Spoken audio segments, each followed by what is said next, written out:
Y en este momento, entonces, voy a silenciar a todos y también, hermanos, voy a compartir la pantalla. Si en algún momento alguien tiene una consulta en medio de la presentación, yo les quiero pedir por favor que puedan ustedes hablar. O sea, sí, no hay problema si ustedes cortan y preguntan sobre algo, no hay problema. Vamos a tratar de responder a las preguntas que ustedes tengan. ¿Está, hermanos? Vamos a hacer de esa manera.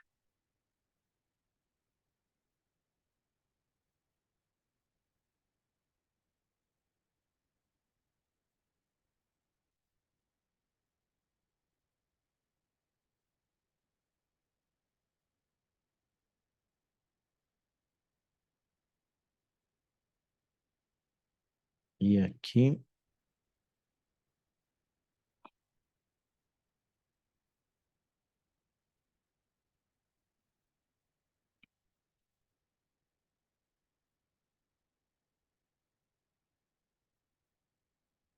ustedes me avisan, hermanos, si es que se ve.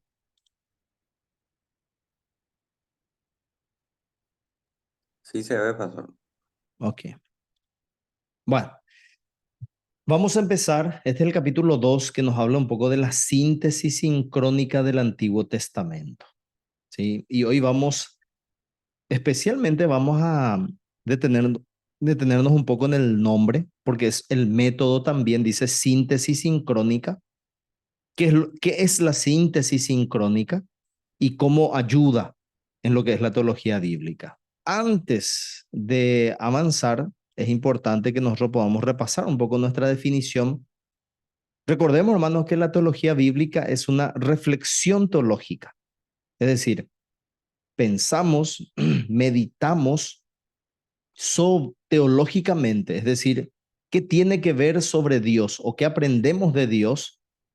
Y esto se elabora en base, dice, a un análisis histórico. Es decir, vemos lo que Dios hizo, lo que Dios hizo en la historia y que nos muestra la escritura. Y entonces en base a eso que vemos nosotros en nuestra Biblia, que nos dice la escritura que hizo Dios, en base a eso nosotros reflexionamos teológicamente y quitamos eh, doctrinas, quitamos enseñanzas para nuestra vida. Ahora, la teología, perdón, la teología bíblica se enfoca en los relatos de las escrituras, y eso vimos la lección anterior, los relatos de las escrituras de las actividades de Dios y extrae deducciones para la teología cristiana de estos eventos. La vez pasada estuvimos viendo que en la teología bíblica nosotros tenemos lo que son los actos de Dios y la palabra de Dios. Son dos cosas que principalmente se ven en lo que es la teología bíblica, los actos de Dios y la palabra de Dios. Y habíamos dicho que la palabra puede estar antes del acto, ¿sí? Puede ser simultáneamente la palabra y el acto, y también la palabra puede ser posterior al acto de Dios. Teníamos tres momentos en que se da la palabra respecto a un acto. Y un acto quiere decir una intervención de Dios. Cuando Dios, un acto de Dios, por ejemplo, es Dios abre el mar rojo, ¿verdad? Y la palabra viene después, cuando se escribe el Génesis, por ejemplo. Y la misma cosa respecto a un acto de Dios como el nacimiento de Cristo. Y hay una palabra que es dada y que es en el tiempo, es lejana, pero también a veces la palabra es dada y ocurre al poco tiempo, ¿sí? Todo eso estuvimos viendo un poco la semana pasada para ver un poco, hermanos, y recordar que lo que se estudia en lo que es teología bíblica, entonces son los actos de Dios que están en la palabra de Dios. Y en base a eso, nosotros quitamos eh, hacemos reflexiones teológicas para extraer deducciones. Deducimos, ¿verdad? Lo que Dios quiere enseñar en base a esos eventos. Deducimos, es decir, usando el razonamiento lógico, el sentido común, nosotros decimos, Dios esto Esto es lo que quiere enseñarnos en estos actos que se registran en la palabra. Ahora, cuando vemos esta segunda lección, hay dos palabras que nosotros vamos a usar, que es la sincronía. Y esta sincronía, hermanos, es básicamente juntos en el tiempo o al mismo tiempo. Esta, por ejemplo, es una clase sincrónica. ¿Por qué? Porque esta clase es en vivo. Ahora se da la clase y ahora están ustedes. Si una clase es asincrónica, significa que es fuera del tiempo. Ustedes pueden acceder. Cuando ustedes ven el video de esto ya es asincrónico, pero cuando ustedes están participando de esta clase en este momento es sincrónico. Entonces, sincronía nos habla de aquellos acontecimientos que estaban juntos en el tiempo al mismo tiempo. Y este término se usa para indicar cómo los teólogos bíblicos exploran esos eventos en la historia del Antiguo Testamento, que ocurrieron al mismo tiempo, ¿sí? Y esto vamos a ver un poquitito más adelante en profundidad. Entonces, sincronía significa al mismo tiempo, juntos en el tiempo, y esto usan los teólogos bíblicos para agrupar conjuntos de eventos en la historia del Antiguo Testamento. Ocurrieron al mismo tiempo, pero para darles una idea, es un evento que ocurrió, pero que se tiene en varios libros, eventos, o sea, descripción. Tenemos palabra sobre el mismo acto en varios libros. Entonces, cuando se juntan todas estas palabras sobre este acto que tienen en común, entonces hay una sincronía. Y luego tenemos lo que es sincrónico, sería como escena de una película, que es algo, un ejemplo que nos da ahí el material. Y cada escena es un momento sincrónico, es decir, cada parte de la historia, ¿sí? Como una escena, como un momento, allí, ahí se puede hacer una reflexión teológica sobre ese momento en particular. Cada escena es un momento sincrónico. Y estas escenas pueden tener corta o larga duración. Entonces, ¿cuál es la pregunta que los teólogos bíblicos se hacen en cada parte de la escritura, sea corta o sea larga? Es qué perspectiva teológica caracteriza esta parte de la escritura. Es decir, ¿cuál es la característica que tiene esta parte, esta escena, este momento sincrónico? Después de reflexionar, ¿qué deducciones yo puedo quitar? ¿Qué puedo deducir de este evento? Y cuando hablamos de sincronía, entonces esto puede abarcar poco tiempo, corto tiempo o puede abarcar mucho tiempo. Eso ya depende de lo que el teólogo bíblico esté queriendo analizar. Y ahí, por ejemplo, tenemos nosotros Génesis 22, que es una escena y es corta, podemos decir, porque está un capítulo donde Abraham tiene que sacrificar a su hijo y hay toda una narrativa respecto a eso, se narra ese evento. Ese momento se puede tomar, se puede reflexionar sobre eso, se puede deducir enseñanzas teológicas y así también podemos tomar toda la vida de Abraham, ¿verdad? Y eso es mucho más largo porque es Génesis 11 al 25, casi 180 años de historia, ¿verdad? Entonces, todo depende de qué evento se está estudiando y no importa si es corto o es largo, porque la misma pregunta es la que se hace. ¿Qué podemos deducir? ¿Qué podemos aprender? ¿Qué nos enseña esta parte de la escritura? O sea, ¿qué yo puedo aprender de Dios, que me muestra sobre Dios o que me muestra sobre el hombre también o sobre la salvación, este evento, este acto de Dios? ¿Sí? Así que nosotros tenemos algo sincrónico, algo que ocurre en el tiempo, algo histórico, puede ser largo, puede ser corto, y utilizamos allí una síntesis, ¿sí? Y la síntesis significa combinación de diferentes componentes de algo en un todo. Es decir, tenemos un todo donde hay diferentes cosas que nosotros mezclamos para decir algo. También el significado de síntesis: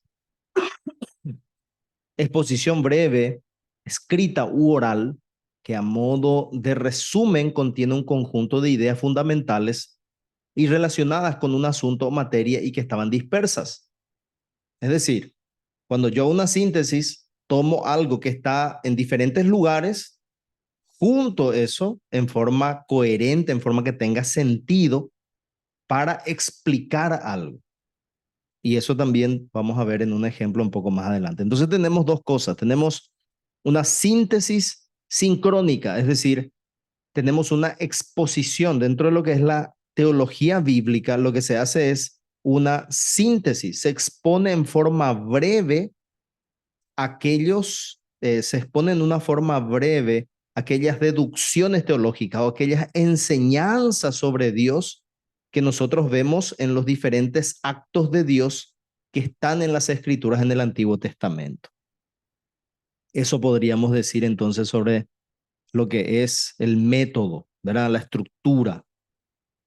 Y aquí tenemos la estructura lógica del Antiguo Testamento, y en base a esto hay algunas características, ¿verdad? Porque se busca dar una estructura a lo que es el Antiguo Testamento, y hay algunos que están a favor, otros en contra. Los que están, por ejemplo, en contra decían que los teólogos críticos, eso principalmente siglo XIX, XX, ellos creían, por ejemplo, que la lógica era algo más de mentalidad griega. Entonces, eso no se podía aplicar la lógica en la mentalidad hebrea. ¿Por qué? Porque tienen una mentalidad totalmente diferente. Entonces, para sintetizar la teología del Antiguo Testamento, si nosotros sintetizamos esto usando la lógica, entonces podemos malinterpretar la Biblia y forzar, ¿sí? Es decir, forzamos el contenido hebreo para poner dentro de un marco filosófico griego. En otras palabras, sería que los hebreos tenían otra forma de pensar y los griegos también. Y no podemos nosotros eh, organizar el Antiguo Testamento, no podemos organizar la mentalidad hebrea en base al pensamiento griego, ¿sí? Esto es lo que decían un poco los críticos de la forma. Pero aquellos que defienden una estructura lógica del Antiguo Testamento reconocen, por ejemplo, de que la forma de pensar es diferente en muchas maneras. Claro que sí, la mentalidad griega de la mentalidad hebrea, claro que hay diferencias, pero por sobre todas las cosas hay algo muy importante que a nosotros nos ayuda a justificar de que hay una estructura lógica en el Antiguo Testamento. Y es que al ser Dios el autor de la escritura, las revelaciones vienen de él, entonces esto no fue al azar, ¿sí? Hay una lógica de parte de Dios en la estructura del Antiguo Testamento. ¿Por qué? Porque no hay nada al azar, no hay nada desconectado o no hay nada contradictorio. Y sabemos que cuando algo es al azar, eso no puede ser lógico. Así también cuando una cosa se desconecta de otra, no hay lógica allí. Y peor, cuando algo se contradice, ahí no hay lógica. Pero nosotros vemos que el Antiguo Testamento no tiene nada al azar, todo fue hecho con un propósito, fue escrito con un propósito, todo está conectado y nada es contradictorio. Por lo tanto, podemos nosotros decir que hay una estructura lógica en el Antiguo Testamento. ¿Por qué? Porque Dios, al inspirar la escritura, al dar la escritura, fue con un propósito, esto fue interconectado, y sabemos que lo que conecta todo el Antiguo Testamento es Cristo. de principio a fin, desde Génesis hasta Malaquías, el Antiguo Testamento está conectado por medio de Cristo. Y no hay ninguna contradicción porque el autor es uno, no son humanos, sino que es Dios. Tenemos entonces nosotros una estructura lógica en el Antiguo Testamento. Y aquí, para darnos un poco cuenta de cómo es una síntesis sincrónica del Antiguo Testamento, acá tenemos un poco lo que hizo el apóstol Pablo. Y acá podemos ver nosotros en Romanos, o sea, nosotros estamos viendo un ejemplo de síntesis sincrónica, es decir, de poder juntar ideas, resumir ideas que están esparcidas en diferentes lugares dentro de los actos que ocurrieron en el Antiguo Testamento. Y aquí tenemos nosotros lo que nos dice el apóstol Pablo. Y no sé si pueden notar, pero traté de poner en diferentes colores para ver un poco las ideas que él estaba conectando y a qué se refiere, ¿verdad?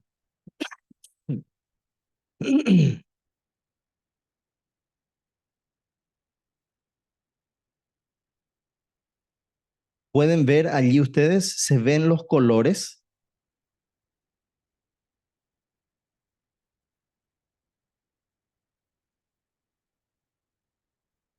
Si me pueden decir.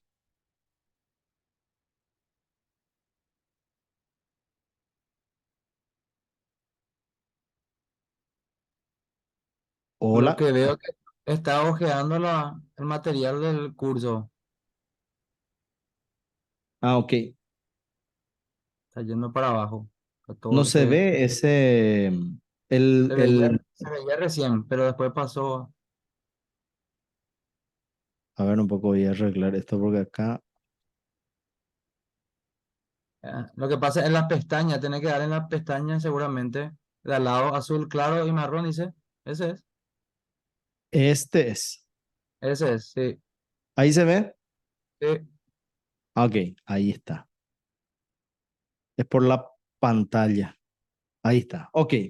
Entonces, aquí en la parte roja, ven mi cursor. El cursor creo que se ve ahí, ¿verdad?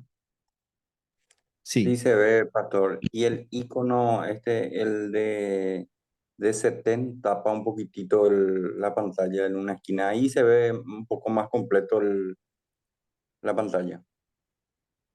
Ahí sí. Ok. Bueno, lo que yo quiero es leer con ustedes lo que está en Génesis 3, versículos 14 al 19, porque está haciendo, este texto está tomando el apóstol Pablo. Dice Génesis 3, 14 al 19, y Jehová Dios dijo a la serpiente, por cuanto esto hiciste, maldita serás entre todas las bestias y entre todos los animales del campo, sobre tu pecho andarás y polvo comerás todos los días de tu vida. Y pondré enemistad entre ti, pondré enemistad entre ti y la mujer y entre tu simiente y la simiente suya. Esta te herirá en la cabeza y tú le herirás en el calcañar. Y la mujer dijo, multiplicaré en gran manera los dolores de tus preñeces.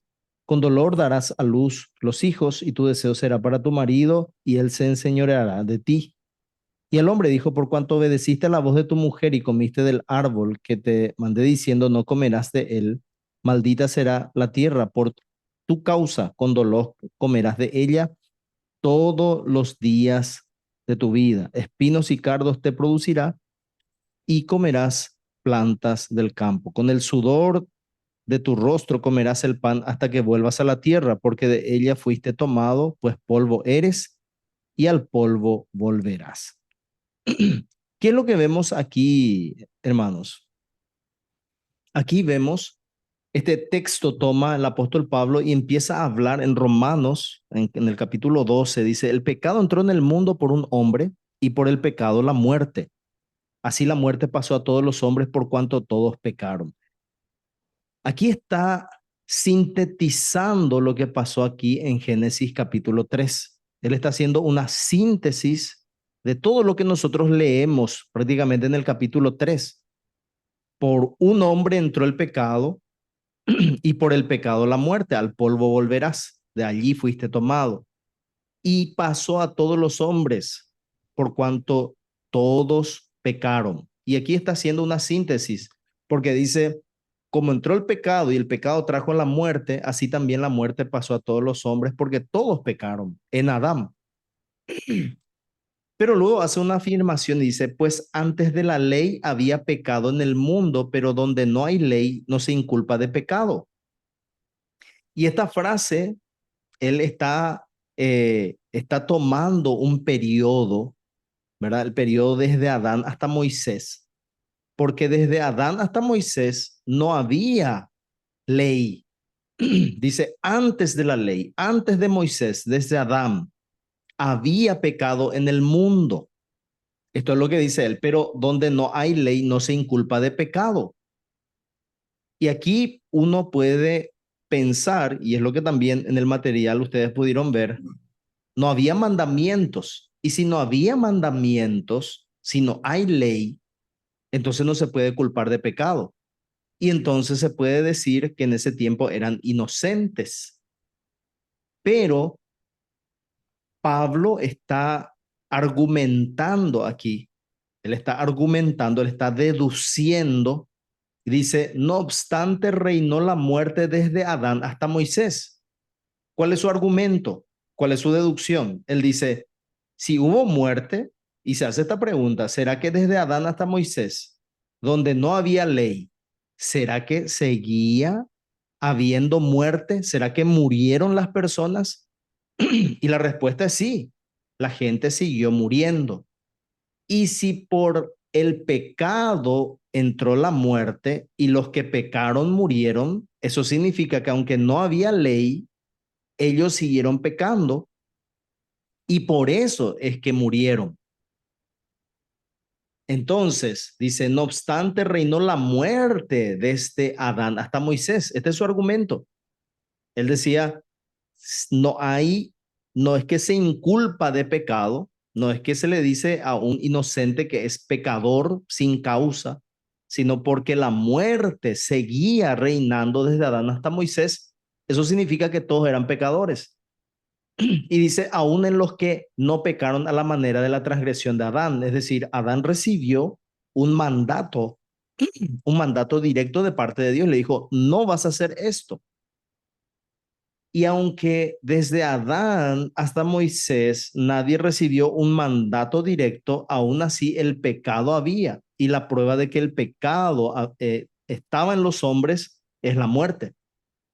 Y luego hace también, él hace una reflexión respecto a la figura de Adán, porque él dice, aún en los que no pecaron a la manera de la transgresión de Adán, el cual es figura del que había de venir. Y aquí nosotros encontramos una tipología de Cristo.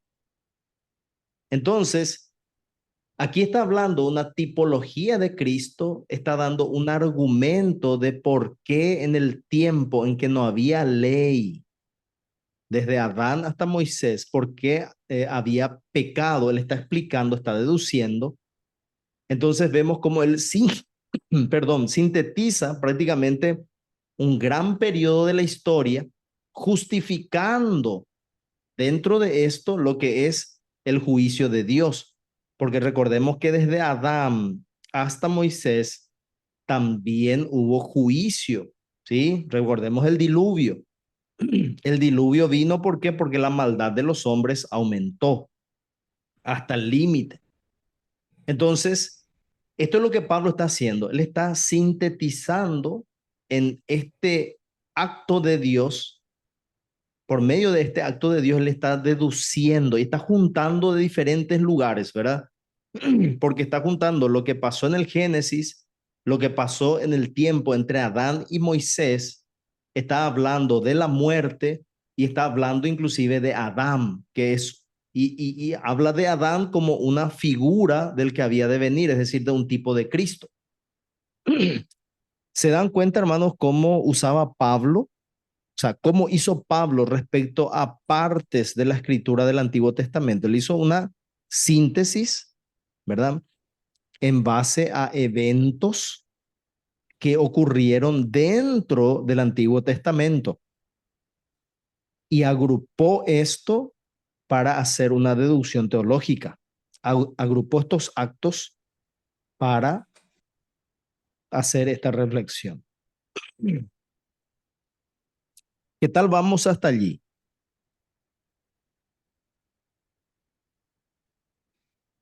¿Hay alguna pregunta? Yo tengo un comentario. Sí, Eh, Al ver esto, parece ser que toma bastante importancia la literalidad del Adán histórico como una persona que realmente existió y no como algunas versiones que hablan de que el Génesis del 1 al 11 es más poético, figurativo. Aquí toma una importancia bastante predominante un Adán histórico, real.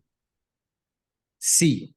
¿Por qué? Porque si no hay Adán histórico, no hay necesidad de un Cristo histórico,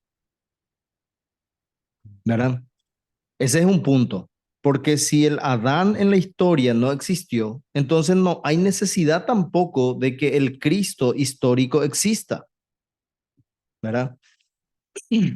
Pero que un Adán histórico exista significa que el pecado es un problema histórico, es un problema real, no es una fábula, Mm. ¿verdad? Como Y consecuencia de un acto. Sí. exactamente, es consecuencia, bueno, hubo un acto, en este caso fue un acto del hombre narrado en la escritura, y aunque este acto es del hombre, muestra sobre Dios también, porque acá hay una reflexión teológica también sobre el acto del hombre, que él transgredió, ¿verdad? Y por la transgresión de un hombre entró en el mundo el pecado. Pero al relacionar este versículo 12 con el versículo 14 en la última parte, dice transgresión de Adán, la cual es figura del que había de venir. Y acá hay una conexión, porque así como un hombre, por un hombre entró al mundo el pecado, así por un hombre también la nueva creación se iba a salvar. Entonces acá hay una conexión histórica. El Adán, el primer hombre existió, así como el postrer Adán también es histórico. Entonces Mm, nuestra fe es histórica, no es una fábula. mm. Sí, porque algunos hablan de un Génesis, diríamos que metafórico, que lo importante es la enseñanza que sale de eso, así como damos ejemplos de fábulas, historias. No es necesario que sea literal, sino que el principio, el mensaje que se entiende y se pueda aplicar, dicen. Sí, y eso inclusive los judíos, hay ciertos judíos que no tienen problema, ellos dicen, no, eso es una fábula, ¿verdad? O sea, son los mismos judíos, hay escuelas que no sostienen una literalidad, sino que enseñan que es una fábula, ¿verdad? Y a partir del capítulo 11 en adelante, lo que tiene que ver con Abraham, ahí sí es verdadero. Sí, porque el término Adán supuestamente representa humanidad también y de ahí se desprenden esas teorías. Sí. Entonces es diferente a lo que nosotros creemos, porque nosotros creemos que literalmente existió Adán y que literalmente fueron 6 días de creación Mm. y que Entonces, literalmente fue una serpiente. Satanás tomó forma de serpiente y habló a la mujer. mm. Entonces nuestra teología bíblica va a ser diferente a aquellos que sostienen esa postura de poética del Génesis del 1 al 11. Sí, es diferente Entonces, porque lo nuestro es histórico, mm, arraigado en historicidad, literalidad. historicidad, sí, y literalidad, sí mismo, ¿verdad? Ujú. Que es lo que nosotros tomamos para la exégesis, ¿verdad? Porque recordemos que para exégesis, ustedes en sus materiales estuvieron leyendo un poco de eso, siempre hay un análisis histórico y un análisis literal. Eso es parte del estudio de la escritura, de la ortodoxia, ¿verdad? Siempre tenemos un análisis histórico y un análisis literal de la escritura. ¿Literal o literario? Literal y bueno, literario también, y en el sentido de que nosotros tenemos que identificar qué tipo de escritura es y luego estudiamos las palabras, porque en el análisis que hacemos nosotros de la Biblia, sí o sí vemos el marco histórico, vemos el marco textual o literal, ¿verdad? Literario, donde vemos qué tipo de escritura es, si es narrativa, si es profética, si es poesía, y luego nos vamos a lo que es la parte textual, o sea, las palabras. O sea, hay un estudio filológico, hay un estudio por palabras también. O sea, nosotros tomamos en un sentido literal, también en un sentido literario, hacemos un estudio literario y hacemos un estudio histórico. Son Ya, tres gracias. partes que sí o sí estudiamos, ¿verdad? Un marco histórico, y dentro del marco histórico ahí entra la cultura, las costumbres, o sea, todo lo que es cultural, ahí entra aspectos morales, aspectos políticos, aspectos eh, también religiosos, morales, religiosos, y lo que es un aspecto literario, ahí entra todo lo que tiene que ver con qué clase de texto es, cuáles son las particularidades de ese texto, y luego un aspecto también textual donde analizamos las palabras, ¿verdad? O sea, son tres ejercicios que hacemos dentro de lo que es la exégesis para sacar el significado, ¿verdad? Extraer, porque exégesis significa extraer el significado. Y eisegesis es poner el significado. Nosotros no ponemos significado, sino que nosotros extraemos. Ese es, o sea, esa es la, vamos a decirle, el método histórico gramatical que se usa para el estudio de la escritura y que ustedes pudieron ver ya en su material, probablemente ya vieron lo que tiene que ver específicamente para exégesis. Pero como nosotros no estamos tratando exégesis, entonces yo esa parte no estoy profundizando, ¿verdad?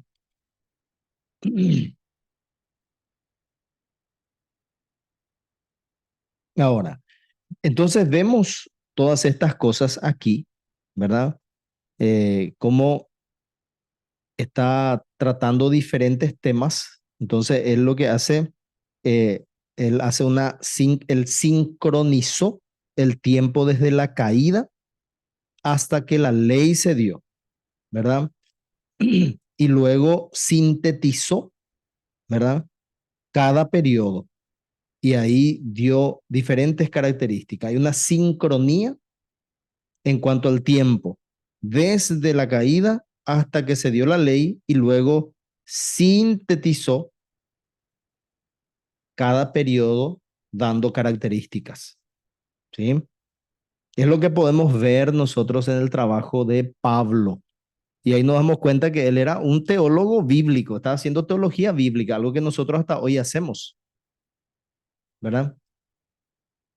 Ahora, esto aún hoy nosotros hacemos, y a veces sin darnos cuenta, porque nosotros a veces cuando hablamos con otras personas de la Biblia, también sincronizamos, ¿verdad? Periodos de tiempo, y decimos, en este tiempo o en este evento, en este acto de Dios, pasó esto, esto y esto y esto enseña. Entonces, aunque no nos demos cuenta, también estamos nosotros principalmente haciendo una forma de teología bíblica.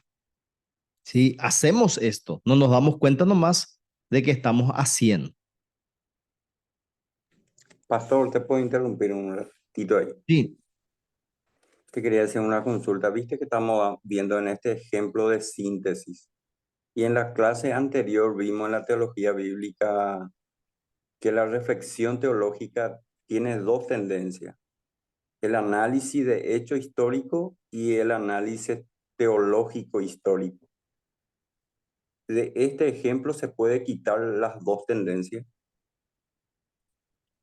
el, porque la definición de análisis de hecho histórico dice que es para establecer un reporte confiable de de los hechos, de la historia, dice. Y Sí, el análisis teológico histórico es todo lo que se trata de doctrina sagrada, dice. sí, lo que nosotros aprendemos de Dios. Ujú.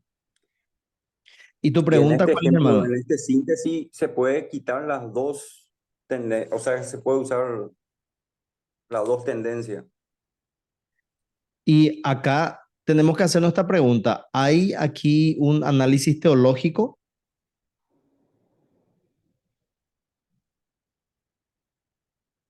en base a tus definiciones? Porque ahí está. Vos tenés tus definiciones y ves Sí, eso aquí en este ejemplo de síntesis. sí. Ahí está. En Y lo- ahora, ahí, decime un sí. poco, hermano, ¿dónde ves cada uno? Eh, Ahí donde dice que el pecado entró en el mundo, ¿verdad? Por Sí, un hombre. Eso, por ejemplo, es un reporte confiable, ¿verdad? De los hechos, de la historia, ¿verdad? Que uno, leyendo Génesis, se da cuenta de eso, ¿verdad? exactamente. Y Y después, yo para, después, el análisis teológico histórico sí, es para quitar una doctrina de ese ejemplo o de ese síntesis, es verdad. y ahí vos tenés, cuando hablamos, por ejemplo, de ese análisis histórico teológico, Ujú. vos te das cuenta, hermanos, que él está analizando dentro de lo que es, dentro de lo que es el marco histórico, o sea, dentro de ese tiempo, él está analizando qué doctrina se puede quitar, ¿sí? Y Ah, acá, ok. ¿no? En el versículo 13 creo que es, pues antes de la ley había pecado en el mundo, pero donde no hay ley no se inculpa de pecado. No obstante, reinó la muerte desde Adán hasta Moisés, aún en los que no pecaron a la manera de la transgresión de Adán. Aquí, ¿qué está haciendo él? Él está haciendo un análisis histórico-teológico, ¿sí? Ujú. Primeramente está hablando de un evento que ocurrió, un evento confiable que vos decís, podemos nosotros al leer Génesis darnos cuenta de que sí, el pecado entró en el mundo por un hombre, pero luego él hace un análisis de esto y entonces empieza y saca un argumento, saca una deducción. Entonces, Ujú. Ahí, lo sí. que él dice es, en base a esto, es como entró la muerte, entró el pecado por un hombre y por el pecado la muerte y pasó a todos los hombres por cuantos todos pecaron. Génesis 3. Pero entonces dice, pero como no había ley, ¿cómo yo pruebo que hay pecado? Y lo que Pablo hace es entonces, yo pruebo que seguía habiendo pecado desde Adán hasta Moisés. ¿Por qué? Porque la gente seguía muriendo. Y si la gente seguía muriendo, entonces había pecado, aunque no pecaron así como Adán. Entonces las dos cosas tenemos ahí, hermano. Sí. Ah, ok. Ahora sí entiendo, pastor. Gracias. Súper, gracias a vos, sí, hermano, gracias. Porque ahí estás aplicando lo que aprendiste en la primera lección, estás aplicando a ese análisis, ¿verdad? Sí, y eso estaba justamente, me llamó la atención de las definiciones y veía las dos cosas ahí, entonces quería Sí, quitarme la duda cuál era cuál.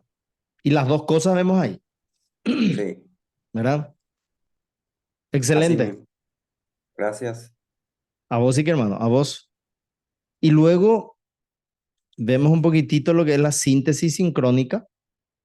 Entonces, primero él sincronizó el tiempo desde la caída hasta cuando la ley fue dada en un periodo y el tiempo desde Cristo hasta el presente como otro periodo. Segundo, sintetizó cada periodo vinculando alguna de sus diferentes características unidas en una manera, en una misma manera lógica. Es lo que vemos que hizo Pablo, ¿verdad? Y ahora, yendo un poquitito a lo que es la información histórica, vemos un poco el tema de la poesía. Y vamos a ir en esta última parte sobre esto.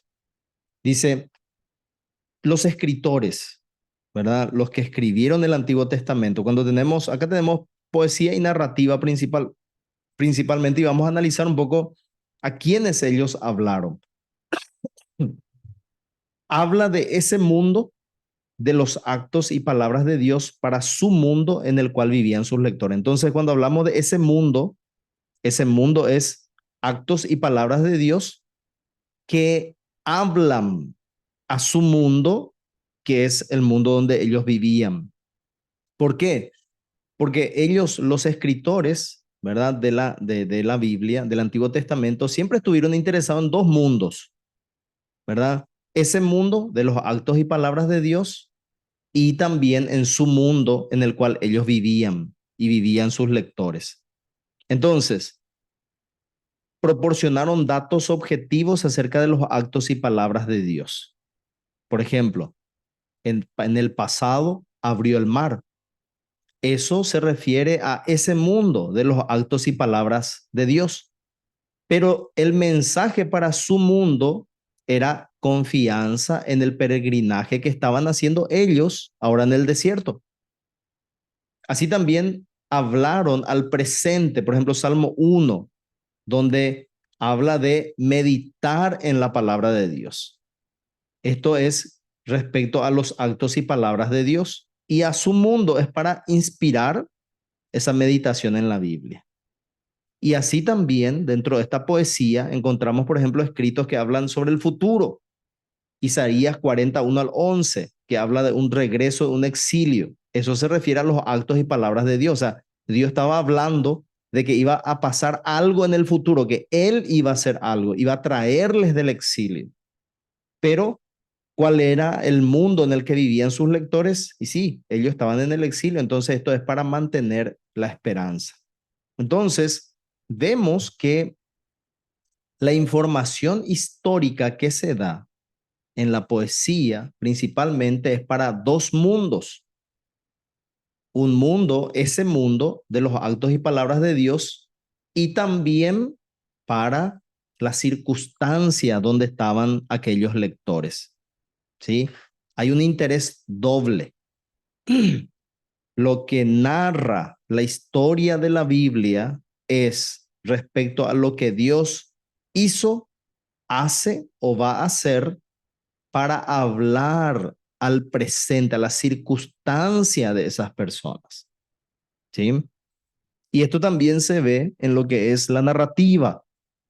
Pero en cuanto a la narrativa, nosotros tenemos, por ejemplo, en la poesía, tenemos pasado, presente y futuro. Pero en la narrativa tenemos también dos mundos, pero se enfocaba en el pasado principalmente.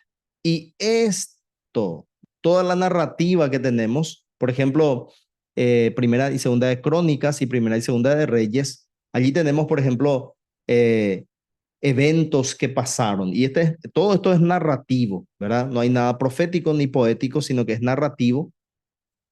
Y en esta parte también, por ejemplo, Génesis es narrativo, ¿verdad? Hay profecías también en diferentes lugares, pero no es como Isaías, por ejemplo, que es poético y profético, ¿verdad? O sea, tiene poesía y también tiene profecía, como los salmos, donde hay poesía, pero también hay profecía. Entonces, la narrativa se enfoca en el pasado principalmente, los libros que narran historias. Y ahí encontramos Ruth, ahí encontramos primera y segunda de Samuel, primera y segunda de Reyes, primera y segunda de Crónicas, Esdras, Nehemías, Esther. Ahí tenemos los que son narrativos, ¿verdad? Desde el Pentateuco, ¿verdad? Josué, jueces en adelante hasta antes del libro de Job, ¿verdad? Porque Job, Salmos, Proverbio, Eclesiastés y Cantares son libros poéticos y luego vienen los proféticos. Y primero están los primeros 5 libros que son la ley, ¿verdad? Y aunque la ley también tiene mucho evento narrativo, pues Génesis narra, Levítico, Números, Deuteronomio también narran, ¿verdad? Ahora, mucho de esta narrativa tiene información histórica, pero tiene un fin diferente, ¿verdad? Eran principalmente didácticas, ¿sí? La forma en que se escribieron eran didácticas y fueron creadas para tener diferentes tipos de influencia y vimos doxologías, o sea, fueron creadas para tener influencia doxológica, es decir, para alabar, para mover al pueblo a alabar y adorar a Dios, teológicas, para conocer más sobre Dios. Así también, perdón hermanos. Entonces, ahí tenemos teológica para aprender más sobre Dios, políticas que narran también formas de administración o las cosas que tenían que ver con la nación, polémicas porque se tratan aspectos así que son principalmente aspectos que son controversiales, ¿verdad? Morales respecto a cómo se manejaba el pueblo, respecto a su vida social, respecto a la ley de Dios y motivacional, ¿para qué? Para animar al pueblo. Entonces, tenemos diferentes tipos de narrativa, ¿verdad? Y cuando vemos nosotros lo que está en el Antiguo Testamento, lo más probable es que no concuerde con lo que nosotros esperamos hoy que sea exhaustivo, o sea, detallado. Pero aunque no sean detallados, sí es suficiente y sí es verdadero en cuanto al fin que tenía. Es decir, lo que en el Antiguo Testamento se escribió con un propósito y se escribió lo necesario. Y todo lo que se escribió es suficiente y es verdadero y tiene un fin para el pueblo, ya sea para animar, para conocer a Dios, para conocer la administración, para saber sobre temas controversiales, sobre la santidad y para animar al pueblo.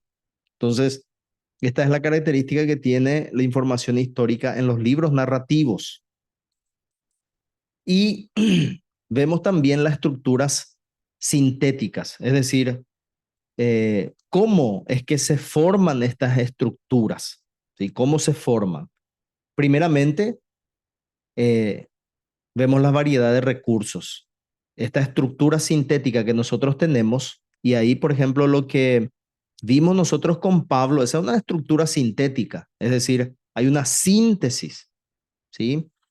Se sintetiza sobre hechos sincrónicos, es decir, hechos que ocurrieron en el tiempo dentro de los actos de Dios y se hace una síntesis de diferentes temas para formar una idea completa. Y esta estructura sintética, entonces, tiene recursos. Y aquí están los recursos. Tenemos revelaciones bíblicas. Primero tenemos los pasajes sincrónicos, es decir, hay un acto de Dios y sobre este acto de Dios hay diferentes libros que narran sobre este acto de Dios. Por ejemplo, sobre Abraham y su fe tenemos en Génesis 17, Génesis 14, Génesis 22. Luego vemos que de Abraham y su fe se habla en Santiago, se habla en Romanos. Y entonces tenemos nosotros un pasaje sincrónico. Tenemos sobre la vida de Abraham en diferentes pasajes. Y esos pasajes están en un mismo tiempo. Luego están los pasajes antecedentes. ¿Qué son esos pasajes? Son los pasajes que tienen que ver con un tiempo anterior a ese pasaje sincrónico que nosotros estamos estudiando. Y los pasajes subsecuentes que son aquellos que narran lo que pasó después de ese acto sincrónico que nosotros queremos analizar. ¿Qué tal estamos aquí?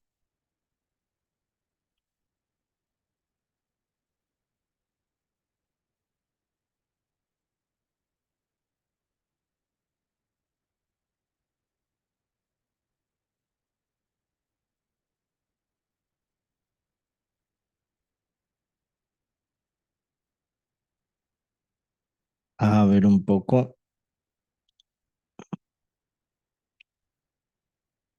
Aquí tengo,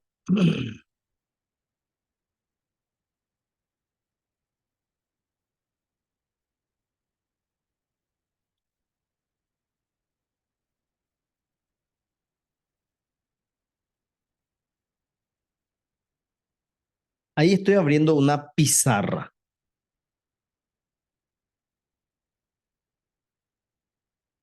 ¿Se ve la pizarra?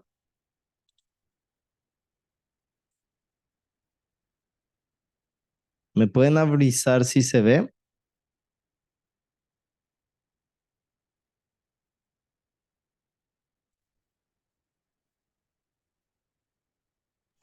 Sí, se ve, Paco.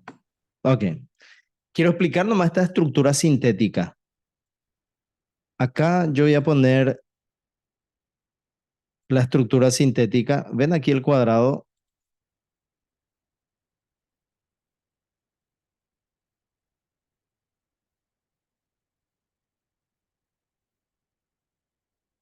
Estructura sintética. Aquí tenemos nosotros la estructura sintética, ¿verdad?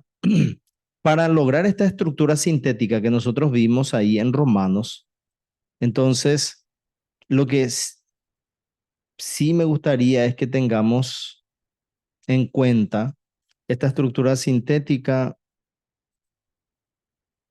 ¿verdad? Yo voy a hacer una flecha aquí y voy a poner esto aquí.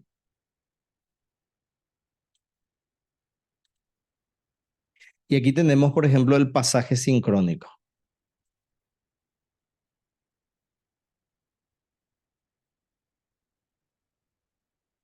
Tenemos un pasaje sincrónico y el pasaje, esta estructura sintética, aquí tenemos pasaje sincrónico. ¿Cómo nosotros eh, podemos tener conocimiento sobre esto? Pasaje sincrónico aquí,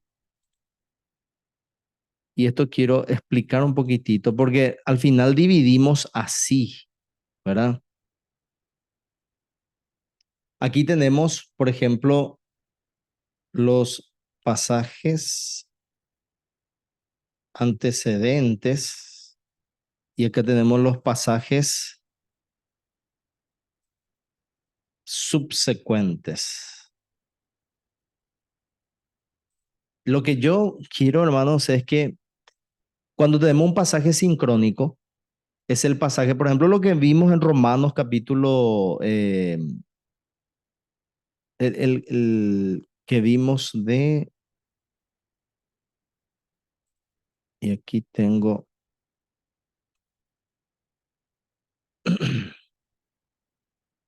el de Romanos 5, 12 al 14, ¿sí? Supongamos que este es el pasaje sincrónico, Romanos 5, 12 al 14, donde se sincroniza la entrada desde el tiempo de la entrada del pecado hasta que se da la ley, y también hay una sincronía entre el Cristo, ¿verdad? La transgresión de Adán y la venida de Cristo. Hay dos sincronías. Dentro de esto, ¿verdad? Esto está dentro de un tiempo y hay diferentes pasajes que hablan sobre eso. Nosotros hoy tenemos pasajes del Antiguo Testamento y del Nuevo Testamento sobre un hecho sincrónico. Pero nosotros tenemos información también, podemos quitar información de pasajes antecedentes, es decir, pasajes que nos habla antes de este evento, lo que ocurrió antes de este evento y lo que pasó después de este evento. Es decir, que esto es una forma de encontrar, eh, de encontrar, se me fue aquí mi pantalla, de encontrar fuentes o información. Ahora, también para la estructura sintética, nosotros tenemos lo que es la revelación extrabíblica, ¿sí? Y aquí para la revelación extrabíblica, nosotros tenemos aquí. Esto sería aquí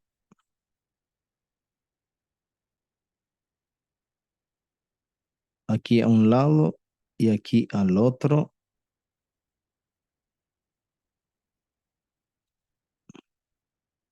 Aquí tenemos revelación extra bíblica y tenemos lo que sería revelación especial. Eso ustedes vieron en su libro, ¿sí? Pero acá quiero diagramar. ¿Qué es lo que tenemos aquí de lo que es la estructura sintética? Tenemos también las fuentes. ¿De dónde quitamos para hacer una estructura sintética? El pasaje sincrónico, o sea, hay un acto de Dios, los diferentes pasajes que hablan de este mismo acto de Dios, y luego vemos los antecedentes, lo que pasó antes de ese evento, lo que pasó después, esto dentro de la Biblia. Y luego tenemos la revelación extrabíblica. Y la revelación extrabíblica, allí, por ejemplo, nosotros tenemos la revelación general. ¿Y qué es la revelación general? La revelación general es lo que Dios, la creación de Dios. Por ejemplo, tenemos Salmo 19, los cielos cuentan la gloria de Dios y allí vemos todo lo que Dios hizo en la creación y eso también provee información para una estructura sintética. Y luego tenemos una revelación especial. ¿Y qué es la revelación especial? Por ejemplo, en Génesis 7:12, ahí en el material les daba un ejemplo donde dice que Dios le dijo a Noé que tenía que juntar 7 parejas de animales puros y que los animales impuros iban a entrar una pareja, pero nosotros no encontramos ninguna parte de la Biblia eh, a lo que es el Génesis capítulo, el relato de Génesis del diluvio. No encontramos nosotros de Génesis 1 al 6 nada donde nos diga qué animal es puro y qué animal es impuro. Entonces hay una revelación especial, hay una revelación extrabíblica que Dios da en la naturaleza y también que se da en el corazón del hombre. O sea, hay una ley escrita en el corazón del hombre. De todo esto, para formar esta estructura sintética, entonces, estos son las fuentes de información que nosotros tenemos, ¿sí? Y aquí,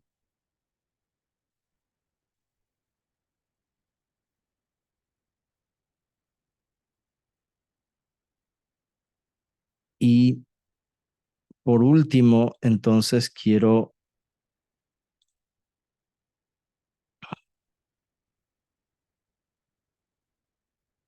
en lo que ya estuvimos viendo, estructuras.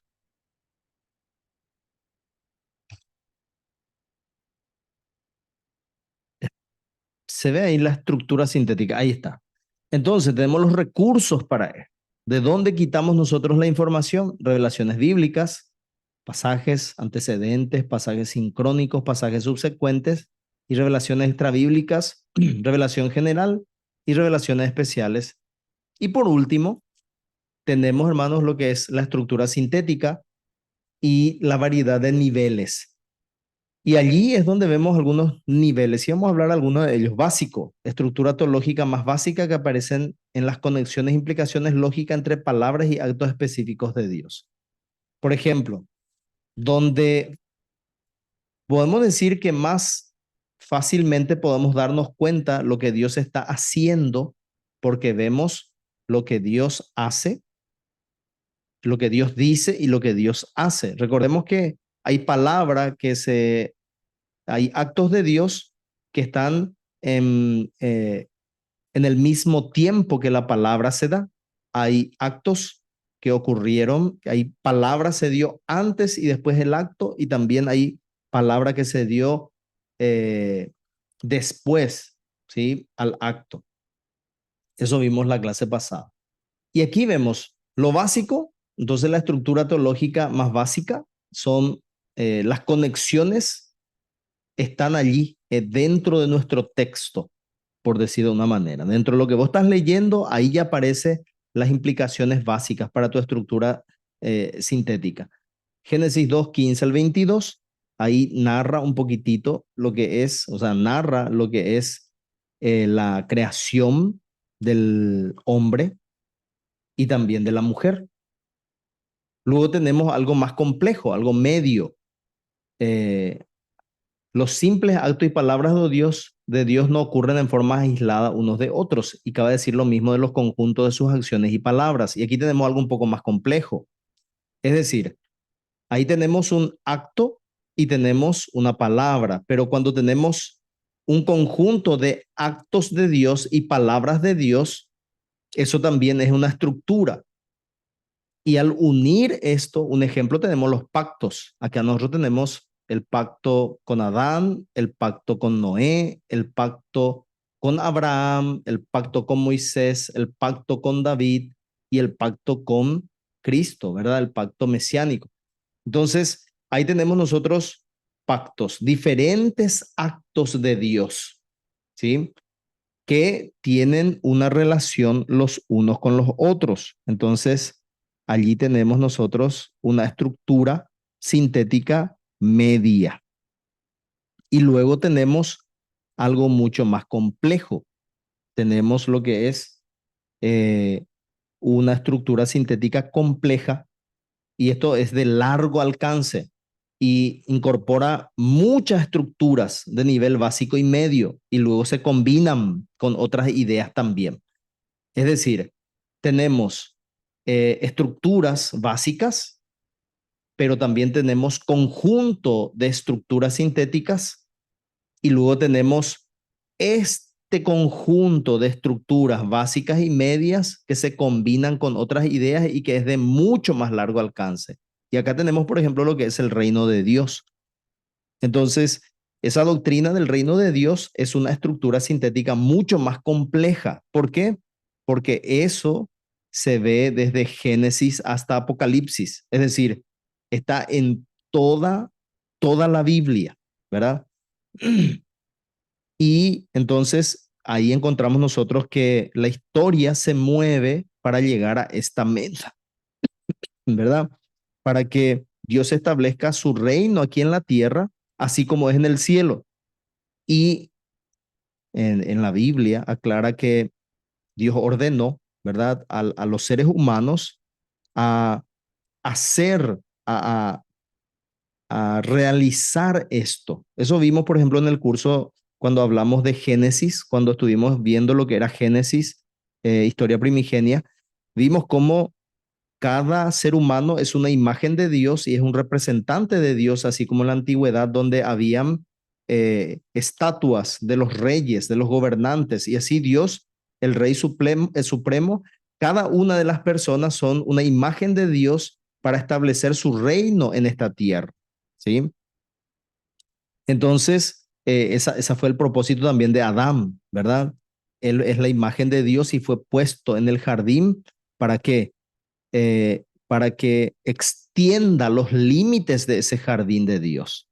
Y todo esto esté bajo el dominio y al servicio de Dios. Así que vemos estas tres estructuras, hermano. Vemos estructuras teológicas básicas, las conexiones vemos son en un acto de Dios, pero cuando hay más actos y palabras de Dios que están en un conjunto, el ejemplo, por ejemplo, son los pactos, entonces tenemos algo medio, una estructura sintética media, de comprensión media, y así también tenemos algo mucho más complejo, que es el reino de Dios, que es mucho más largo e incorpora muchas otras estructuras, ¿verdad? Y esto, por ejemplo, hermanos, es lo que podemos ver respecto a la historia. Así es donde se van armando estas eh, estructuras sintéticas, ¿verdad? Bueno, hasta aquí sería lo de hoy. Yo no sé, hermanos, si hay alguna pregunta, algo que ustedes desean acotar, compartir respecto a la clase de hoy.